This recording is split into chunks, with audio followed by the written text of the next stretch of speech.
Halo, hai, bersama dengan saya Tunus Kusuma di sini di podcast terbaru persembahan dari M Corp yang akan mengulik cerita-cerita para ex-Markpluser yang biasa kita sebut sebagai diaspora. Inilah cerita diaspora, ada cerita di setiap diaspora.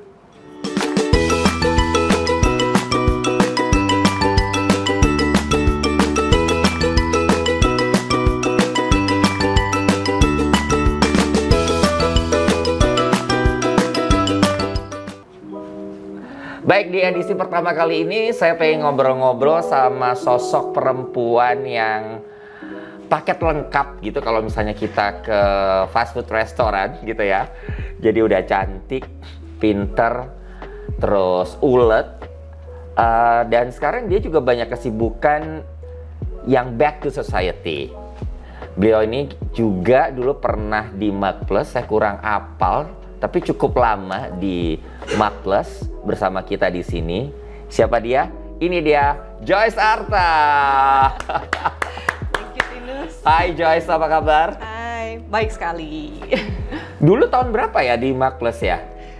Saya join Markplus itu mulai sekitar akhir 2002 sampai pertengahan 2005. Wah, 2002 it means that 20 tahun yang lalu. Iya. Iya kan ya? Yeah, so about 2.5 years. 2.5 years. Yes. Oke, udah cukup lama ya. Tapi terlalu singkat. Terlalu singkat? Menurut saya terlalu singkat. Oh, aduh, berarti kayaknya masih pengen lama. Oh iya, kalau pengen bisa lama ya di Markplus. Iya. 2000, akhir 2002 waktu itu ya? Itu baru selesai kuliah, baru selesai master. Pulang, kalau nggak salah saya pulang itu bulan September. Ya, terus kalau nggak salah mulai masuk Markplus bulan Oktober atau November gitu. Oke, ini mungkin banyak teman-teman juga masih belum tahu. Dulu ambil master di mana, Joyce? Di UK. Jadi Markplusnya saya di City University di London. Ngambil finance. Ambil finance. Ya. And then why you interest untuk apply di Markplus? Sebenarnya saya tahu Markplus itu sejak mungkin masih SMP, SD saya nggak tahu. Mungkin SMP lah. Or SD kelas 6 gitu ya. Pokoknya Markplus baru buka waktu itu kan Pak Hermawan itu punya Markplus Forum. Betul. Ya kan? Di Surabaya. Betul. Saya orang Surabaya. Papa saya one of the first member of Markplus Forum. I see, oke. Papa saya tuh pendidikannya cuma sampai SMP 2. Tapi dia never stop learning. Jadi ada Markplus Forum, dia tiap bulan pasti join. hadir. Yes, it's monthly gathering ya waktu itu. Ada di Jakarta, Surabaya, Bandung ya. Yeah, and he really enjoys listening to Bapak. Kadang-kadang diajak. Oh, datang ke forum. Ke forum, itu ya. Ketika belum ke UK tuh? Belum, masih kecil. Jarang lah, cuman saya pernah sesekali diajak sama Bapak. Jadi I'm aware ada this marketing forum gitu kan. Apa persepsi Joyce waktu sebagai Joyce kecil waktu itu ngeliatin Markplus gitu? Ini apa sih pertemuan orang-orang ngomongin marketing, apaan sih ini masih gitu? Clueless lah, masih kan? kecil, clueless aja. Masih yang dilihat ya garis besarnya aja. Orang datang, duduk bareng, konsep dengerin gitu. Di Surabaya kan nggak ada, itu mungkin the only one gitu loh yang saya pernah datang di luar sekolah ya kan, ya cuman itu gitu. Other than that ya kondangan, that's it kan. Jadi kalau waktu masih kecil banget ya saya cuman ngelihat overallnya aja, belum konten knowledge-nya gitu loh. Cuman ya karena familiar, saya tahu itu siapa Pak Hermawan, dia bikin buku apa aja. I know my dad is reading his books, ya kan. Terus Papa juga ya sering lah cerita. Dia juga pokoknya sering talk highly lah, knowledge yang dia dapet dari Pak Hermawan gitu. So when I'm back dari UK udah pulang for good, honestly my dad itu yang kasih saya ide. Pengen nggak mau coba nggak apply ke Markplus gitu loh, because he knows when I'm back to Indonesia for good, I want to work in Jakarta. Oke. Saya udah bilang itu ke papa, let me work in Jakarta ya, I don't want to work in Surabaya. Jadi ya udah, saya coba masukin resume ke bapak. Waktu itu pas ada marketing forum juga di Surabaya, di gap lah bapak. Langsung ditembak sama bapak. Iya, langsung kasih resume. Oke, kapan siap berangkat ke Jakarta buat interview? Langsung in the next 4 days kalau nggak salah. Saya terbang ke Jakarta, in one day ketemu 5 orang deh.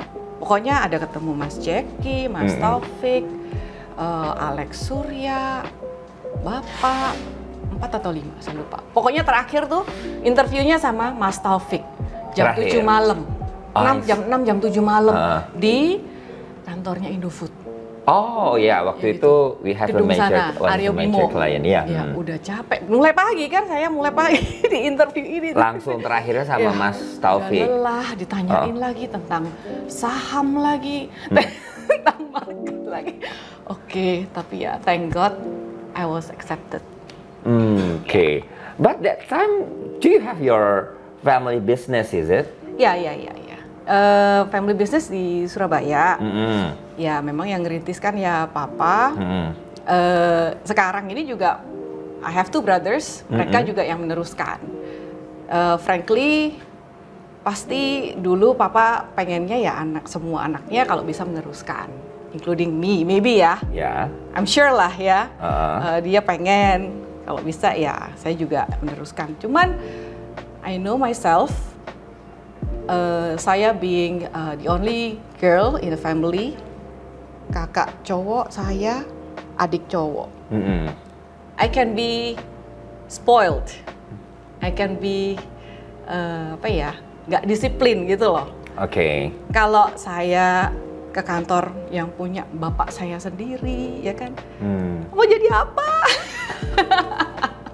So nggak bisa. So I need to discipline myself, and also sebenarnya mulai SMA, karena papa itu kan orangnya visioner, dia tuh suka memberikan wejangan ke anak-anak termasuk saya tentang inspirasi, dream, kita mau gede mau jadi apa, mau apa gitu lah, ya kan. So yang ada di benak saya itu, saya melihat saya kerjanya di gedung yang tinggi. Oke. Pakai suits. Saya ini saya anak Surabaya yang di Surabaya itu very different from anak Jakarta yang semua itu future is there. Surabaya kamu mimpi mau kerja seperti itu, mau pakai smart attire gitu ya kan. Kayaknya susah gitu loh. Saya mau mencapai itu di mana di Surabaya? That's why I told my dad waktu dia minta aku pulang, ya let me work in Jakarta. Ya. Dan I want to work from scratch lah. Nah, tapi itu kan nggak enak ya. Maksudnya, lu udah tahu your father have a business gitu. Sebenarnya kan kalau mau gampang, apalagi itu saya misalnya generasi yang sekarang kayak kalau misalnya papa mamanya punya bisnis, bahkan nggak punya pun misalnya somebody bapak atau ininya, mereka pakai influence their facility that they have. Kenapa Joyce malah milih kerja di orang lain, kerja di Makles? I don't know, maybe karena memang saya orangnya nggak bisa diem, atau karena saya juga selalu I like challenges. Dari kecil juga saya selalu ikut sport competition, dance competition. I love challenges. Jadi jiwa kompetitif itu udah dari kecil ada. I can say that I always think that I'm different gitu loh. Even compare sama my schoolmates gitu. Terus I can see my parents juga kerja keras. Mereka build itu dari nol sampai sekarang. So I can see mereka juga ada disiplin, tekun di sana. That's what I see ya kan. Cuman buat saya sendiri kan, ya saya harus membangun, saya punya kehidupan sendiri. Nggak bisa cuma rely on harvesting dari mereka gitu loh, saya bisa survive. So I have to think membekali saya sendiri untuk my future itu bagaimana. Jadi ya I believe ya semua perlu dilewatin satu-satu. Kita harus, papa juga, my dad is always suka bekali filosofi juga. Jadi kayak dia itu ngomong something kayak ikan asin itu harus dijemur sampai kering banget baru enak. Jadi kita jadi orang itu harus bener-bener ngerasain gak enaknya tough life seperti apa, baru bisa jadi orang yang baru bisa jadi someone good gitu loh. Jadi harus mau merasakan challenge. Istilahnya berarti ikan asinnya harus dijemur beberapa kali sampai benar-benar ini baru rasa ikan asinnya tuh baru melalui proses yang jatuh bangun dan cukup panjang. So the reason why. Jadi ya mungkin dibekalin itu secara nggak sadar. That's why I'm willing to do this not easy way. Yeah. Nah, pada saat proses masuk di Markless nih, ya tahu sendirilah gimana at that time mungkin Markless masih baru-baru justru ya. Orang juga nggak terlalu banyak waktu itu kalau masih nggak salah di Dharmala ya. Wisma Dharmala Sakti. Lantai 5 ya? Lantai 5, betul. Ya, kalau nggak salah masih 30 something orang ya? Betul. Waktu saya join. Nah itu kan cukup challenge ya sebagai perusahaan yang masih bisa dibilang masih awal-awal Markless berdiri begitu dengan masih berjuang lah. Sekarang pun juga sebenarnya masih berjuang, Joyce. Ya, selalu ya. Betul. Tapi gimana kamu ngerasain dengan small team pada waktu itu? Kayak gimana tuh? It was really fun. Thinking back itu Markless itu kayak kehidupan kuliah atau sekolah itu yang berkelanjutan gitu loh. Jadi saya masih merasakan kayak being at school with my schoolmates, sama-sama ngerjain project bareng. Terus kalaupun kadang-kadang sleepless night, maksudnya harus ngerjain deadline sampai malam sampai subuh, anggap aja kayak camping di sekolah. So it was fun and karena ya itu timnya masih kecil, tapi kita pengennya banyak, eventnya banyak ya kan. Ada CEO Club, ada Markless Forum, pokoknya yang banyak lah workshop ini banyak. Terus ya masih ada yang kerjaan consulting. Jadi kita harus merangkap pekerjaan. Jadi multitasking waktu itu, ya multitasking.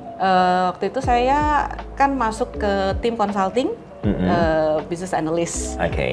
Dengernya hari ini juga masih title-nya sama dari business analyst ya. Ya, dari business analyst. Tapi kalau yang bagian event juga perlu MC, ya udah saya ditarik jadi MC. Nanti bagian apa perlu usher, bagian apa perlu apa, ya udahlah kita pokoknya palu ada ya. Yes. Semuanya bisa dikerjain sendiri semuanya. But it's fun. It's fun. Itu yang you learn a lot dari situ. Sama teamwork itu dapat banget. Pokoknya karena kalau I don't know ya, karakternya anak Markless tuh somehow beda. Bedanya apa? Selalu antusias ya, terus selalu service itu selalu nomor 1. Kalau saya umpama di approach nih sama siapapun yang dari Markless, kadang ngundang saya untuk acara Markless atau event apa segala macam, cara komunikasinya aja beda, nadanya aja udah beda. It's very servicing. And make sure that I know everything, pokoknya semuanya smooth, kayak gitu-gitulah. There's any special moment pada waktu Joyce kerja di Markless yang kayak, aduh, dia sampai yang bener-bener di titik bawah, and then kayak gue nggak mau lagi di sini deh. Kalau saya nggak mau lagi di sini, nggak ya? Nggak sih. Nggak ada. Nggak ada ya? Nggak ada. But maybe the headache moment?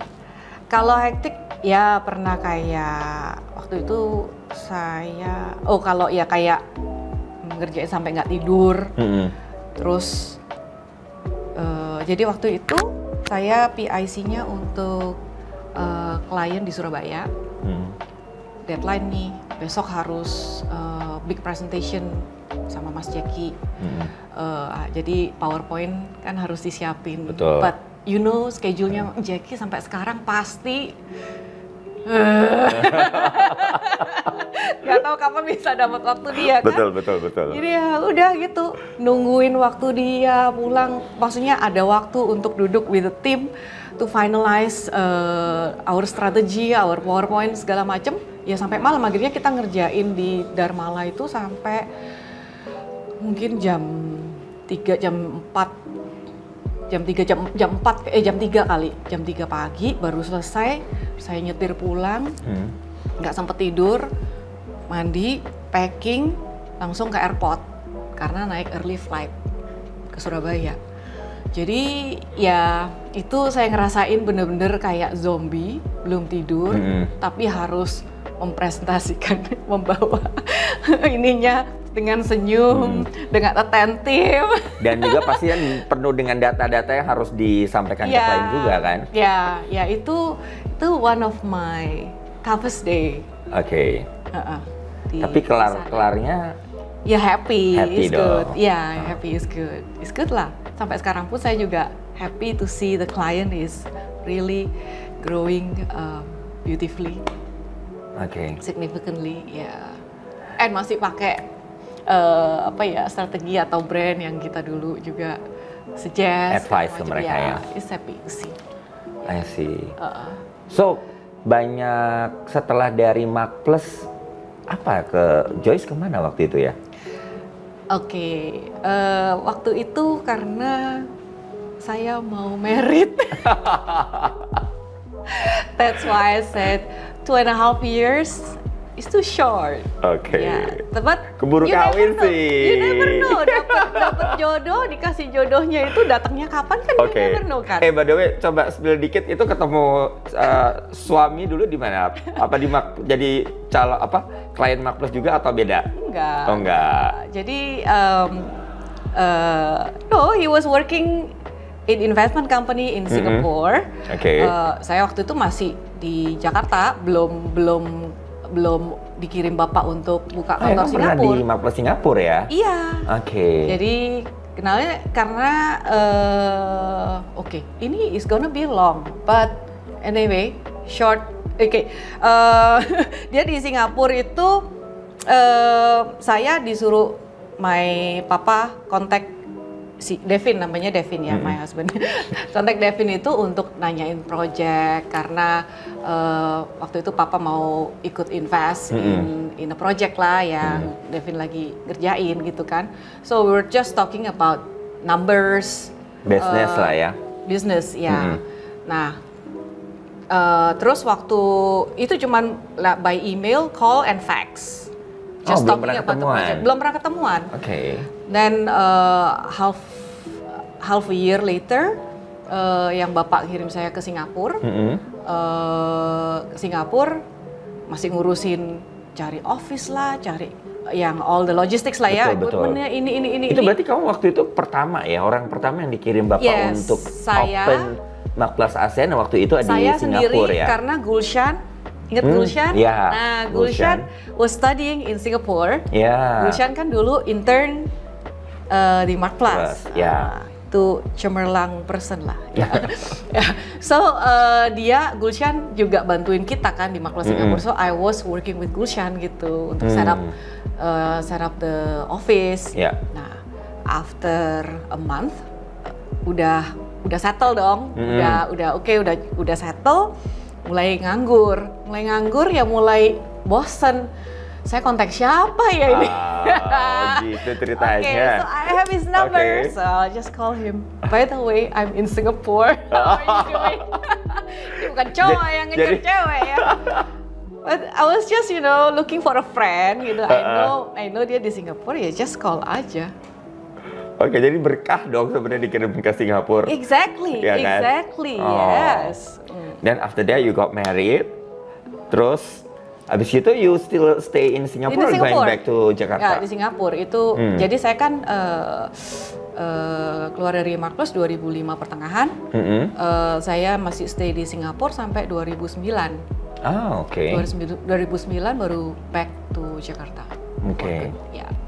Dan when you go back to Jakarta kan pasti agak berbeda ya ketika lu stay di Singapura. And then pada waktu itu apa plannya Joyce and your husband waktu itu memutuskan pindah ke Jakarta dari Singapura? Jadi 2009 itu posisinya saya udah punya anak satu, 2,5 tahun.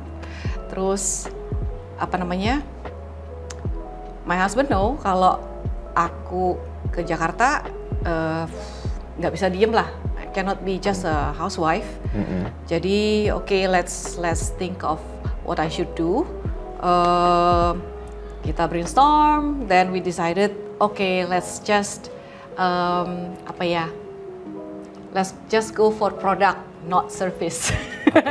Karena with product, kalau udah jalan itu I have freer time, more free time. Ya, jadi bisa lebih ngurusin anak juga gitu loh. Kalau service itu is like never ending. I have to supervise, I have to be there, yang ngeblend in. Ya, so kita mulai nyari what product we should bring in. Nah, waktu itu anak saya itu selalu saya beliin botol minum yang ada di Takashimaya. Namanya Bros, mereknya itu Bros. So I always stock up. Mineral water? No, water botol minum. Botol minum aja. Botol minum yang untuk di refill gitu. Untuk sekolah gitu loh. It's kayak like tumbler gitu. Yang ada sedotan, ada yang untuk olahraga gitu, kayak gitu. Kayak lock and lock lah, kayak gitu ya. Nah, waktu tadinya kita nggak aware kalau kita mau masukin itu sih. Cuman waktu kita prepare mau back for good, kan mulai packing, aku mulai beli stok up barang yang di Indonesia nggak ada. So I have to buy a lot di sana. Termasuk di botol, aku beli 6. So Devin was like, ngapain lu borong botol segini? Ini di Indonesia nggak ada, and this is so good. It doesn't leak, it doesn't smell, itu selalu bagus. Pokoknya, gitu jadi. Kepikiran ide ya, cuan-cuan gitu ya. Let's find out, gitu kan. Ya udah, so I approach the principal, and akhirnya kita dapat distributorship for Indonesia. Wow. So I'm back here, langsung set up this business itu sampai sekarang. Josh? Itu 2010, kan saya 2009 balik. Jadi, terus 2010 udah running this business. Karena kan, bikin PT-nya lah untuk try to find information untuk shippingnya lah. Pricingnya masih dari nol. Aduh, ini kita harus retail price berapa? Dan segala macam juga kayak kan. gitu-gitu kan. So akhirnya 2010 mulai. So itu udah berapa tahun. Yeah. So it's like Joyce, lu lengkap banget ya, mulai dari profesional, you pernah kerja di Markplus, terus kemudian sekarang as a entrepreneur gitu. Ada nggak mungkin nilai-nilai dari Markplus yang dulu as a professional yang you bring in to your own business yang sekarang? Banyak, semuanya. Semuanya. So working professional sebelumnya itu membantu saya untuk masukin Bros bottle ini ke modern market. So I know how to present myself ke Range Market Group, ke Food Hall, MAP ke channel-channel Group, ke channel-channel yang modern ini yang yang mereka juga professionals ya kan. Paperwork juga ada segala macam. Kalau if I never work background. Iya kayak begini ya, mungkin nabraknya lebih nabrak keruan kali ya. Terus cara present myself juga mungkin kurang elegan juga gitu loh.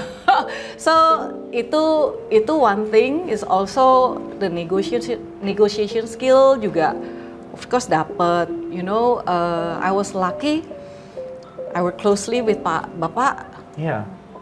You are also pernah jadi PA-nya Bapak kalau nggak salah terakhir waktu itu terakhir tuh saya PA Bapak yang harus nemenin kalau. Nah ini seru nih, mau spill ini kalau jadi PA.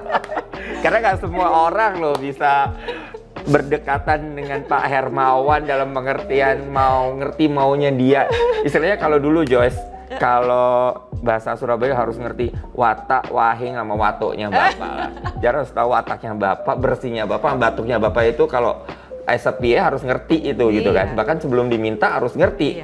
Gimana Joyce waktu itu Joyce? It's easy because I adore him ya. Jadi ya aku anggap Bapak orang tuaku juga gitu kan. Dan mungkin juga aku di kecil juga udah dibekalin sama papa mama juga how to treat orang tua seperti apa gitu ya. Saya juga tinggalnya juga sama grandparents. So anyway, maksudnya dulu aku cuman ya itu aja sih. Whatever he needs, ya I give. What he needs ya aku provide dulu gitu. Maksudnya sometimes mungkin dia sebelum tahu perlu apa ya aku udah bisa predict juga gitu loh. What he needs, jadi ya serve dulu. I don't know, I just enjoy it gitu. Of course lucu ya sometimes ya lucu kalau nemenin Bapak juga suka nonton bioskop. Kalau nonton bioskop itu yang rame bapaknya. Bapak udah ngomong terus, we just have to explain to him. Nanya dan menganalisa. Iya, gitu dan menganalisa. Dulu, ini kok bisa begini? Loh. Itu tadi siapa gitu? Ini lucu. Terus kalau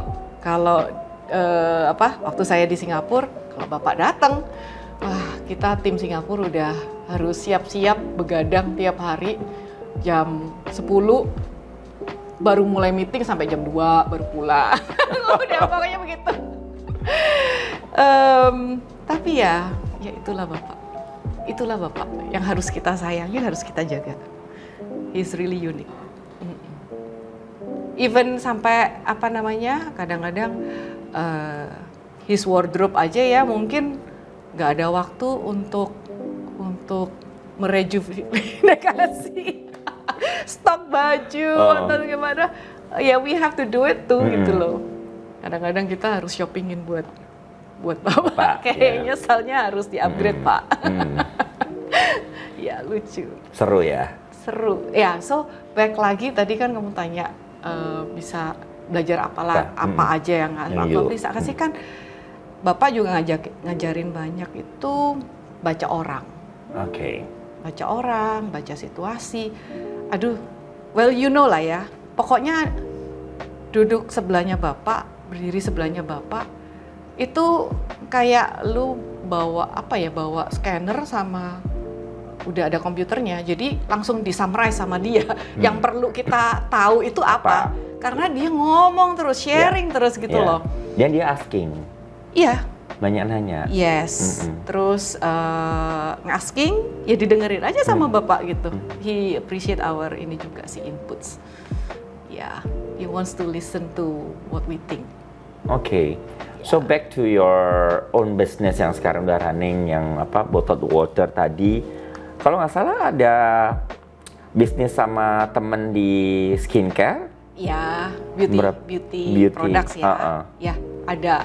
Jadi sekitar 2015 kali ya diajak untuk bareng-bareng we do kita import beauty products ke Indonesia. Jadi kayak beauty blender yang dari US, sama dulu kita juga yang masukin sheet mask dari Taiwan.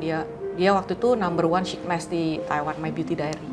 Jadi kita yang pegang distributorship tuh untuk Indonesia. Ya, and terus cukup sukses. Terus kita sama my partners gitu ya berandai-andai. Kayaknya kita harus punya local brand deh, local product deh. So biar nggak 100% produk kita itu import semua gitu kan. Oke, let's do it. Waktu itu pemainnya masih sedikit banget. Bener-bener masih Bisa dihitung pakai jari lah ya. Iya, masih very inilah atraktif. Cuman ya mungkin kita prepare-nya agak terlalu hati-hati, so it took us quite a long time. Jadi waktu kita mau launch itu hit pandemi. Asik. Jadi apa namanya productionnya, packagingnya segala macam macet karena pandemi. Waktu kita launch pun juga nggak bisa offline, akhirnya online. Jualnya pun juga ya completely different dari yang kita dulunya mau bayangin kayak gimana gitu loh. Ya different strategy ya seperti itulah. So so namanya Gentle Hour. Gentle Hour. Please try. Oke, silakan dicoba. silakan di follow Instagramnya sih ya. Dan always tag us. Sekarang apa nih? Udah punya bisnis yang sudah jalan gitu kan. Terus kemudian ada Gentle Hours yang juga udah running with your partner gitu. Ada kegiatan atau aktiviti apa yang sekarang Joyce lakukan akhir-akhir ini? Akhir-akhir ini terus terang saya fokus banyak di my family. Anak, suami, ya kan. How many kids do you have? Dua. I have two daughters. Yang gede almost 17. Wow. Yang kecil almost 14. Ya, so mereka udah teenager semua. Dua-duanya cewek. Dua-dua cewek. Jadi justru, I don't know, personally having daughters dan mereka udah masuk teens, itu justru saya harus lebih memperhatikan growing up mereka. Terus saya harus terus instilling values karena saya harus bisa menjadi teman mereka. Karena kalau enggak, once relationship kita udah terlalu jauh, karena teenager kan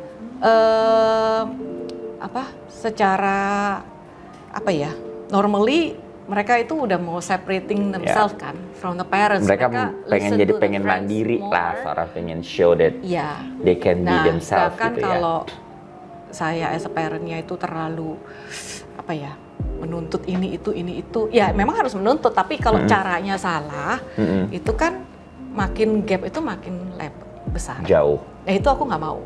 Jadi I really need to understand them supaya komunikasi saya dengan mereka, cara saya untuk masukin values ke mereka tuh nggak malah jadi rebel gitu, nggak mental.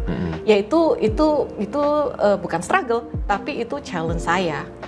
Mereka di growing up stage yang di teenagers ini. Betul. Ya, so ya itu I really have to take care of them. Bukan micromanage ya, I don't believe in micromanaging your kids. Of course mereka harus bisa independent, cuman saya nggak boleh meleng itu aja. Saya nggak boleh take it for granted. Kayak udah pergi aja, udah kasih uang, nggak apa-apa pergi situ-situ. No, I still have to know ininya.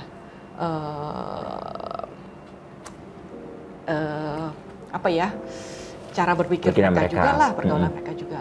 Also suami juga of course harus di take care. So kita makin ini, suami juga tuntutan kerjaan juga makin mungkin makin besar. Makin kompleks lah ya. Kompleks. Saya sebagai istri, of course harus bisa menjadi istri yang sepadan. So balik lagi, dulu dapat Mark Plus, sekarang bisa, of course semuanya itu saya bisa sampai sekarang ini part of the training in Mark Plus. How to serve people di Mark Plus, how to serve people is number one. Ya kan? Ya itu salah satunya harus ya nggak cuma how to serve him juga lah ya. Pokoknya intinya kita jadi istri juga harus terus mengupdate diri, harus bisa terus maksudnya bukan selevel, tapi bisa kalau diajak ngobrol itu harus bisa nyambung terus. Terus juga suami saya juga kan dia juga suka olahraga. Dia also believes in fitness, maksudnya dia suka lah being fit. Oke. Ya, of course I have to maintain myself too. I saw you on your social media runner gila-gila. Terakhir lari di mana kemarin? New York. New York Marathon. Iya. Wow. By the way, I go into running because of bapak loh. Nyambung lagi ya. Nyambung lagi sih, Oke. semuanya itu influence from Mark Plus. Oh my God, I learned so much, right? Ya, so pertama kali ikut 10K ya karena bapak ulang tahun. Tiap kali bapak ulang tahun kan he wants to do 10K. Betul, lari kita. Lari. Sampai kadang-kadang ulang tahun dia di Bandung, dia mau lari 10K, terus mengimport saya Fenty atau ada satu lagi ya untuk ke Bandung nemenin bapak lari 10K for his birthday. Lucu banget. Ya, so saya ikut maraton yang New York ini kedua. Yang pertama kan Berlin. Ya. Kemarin itu tuh New York. New York Marathon. Itu juga demi suami. Karena it was running marathon is in his bucket list. Oke. Jadi ya. But you are happy, right? I'm happy because aku juga suka olahraga. Cuman ya capek. Capek Tinus. Aduh, gila. Dan itu kan preparation-nya lumayan. Iya, pasti dong, nggak cuman maraton kan preparation-nya pasti berapa bulan sebelumnya. Belum visio-visionya, ya kan. Kadang-kadang kan kita juga udah nggak muda, ketarik sini, ketarik situ, aduh capek. Cuman ya gitulah. Kalau nggak saya temenin juga kasihan, dia harus berjuang 5 bulan preparation sendiri, dianya energinya capek terus.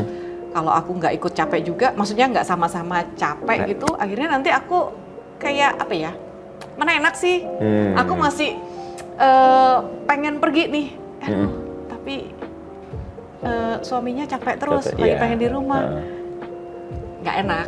Jadi udah bareng terjun bareng deh. Bareng ya. Iya. Nah, Joyce ini kan bisa dibilang path of your life itu kayak smooth gitu, sempurna gitu ya. Pernah jadi profesional, and then married, have 2 daughter, and then you have running your own business. So what's your plan for the future? Plan for the future itu I don't know. Yang pasti, of course, kalau we're talking about family, I want to see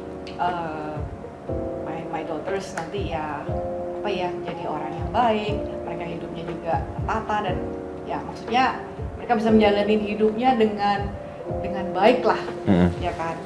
Of course hubungan saya dan suami terus langgeng dan always stay in love, ya kan. Ya, of course itulah ultimate-nya. Tapi ya di luar itu juga I think saya mulai starting last year saya diminta untuk aktif juga sebagai pengurus RW. Waktu saya diminta ya of course I don't know anything about RT/RW, keorganisasian yang berhubungan dengan government gitu kan. Cuman pada saat itu benar-benar mereka perlu banget untuk ada orang yang mau, warga yang mau menjabat. Ya udah I take it, karena kalau saya nggak peduli sama our neighborhood, that is also my home. It will affect to me too. Jadi saya masih nggak tahu saya harus mengerjakan apa. Cuman untungnya ya waktu itu ada mentor-mentornya juga, they will guide me. Then I take the opportunity untuk bisa, I call it maybe it's time to give back to the society. I don't know berapa lama saya mengurusin ini, tapi at this moment itu yang ada di depan mata. Later on, I don't know ada opportunity apa, atau aku terpanggil untuk melayani apa, itu I don't know. Aku cuma menjalani hidup satu-satu. Yang penting whatever we do, we have have our joy, we have our peace, and our family itu bagus. Udah itu aja. Simple. Nice. Always joy, that's the reason namanya Joyce Arta. Terima kasih Joyce. Thank you. Sudah datang di Cerita Diaspora. I hope yeah, sharing something. Pasti banyak banget lesson yang kita belajar dari seorang Joyce Arta. Thank you for coming. Thank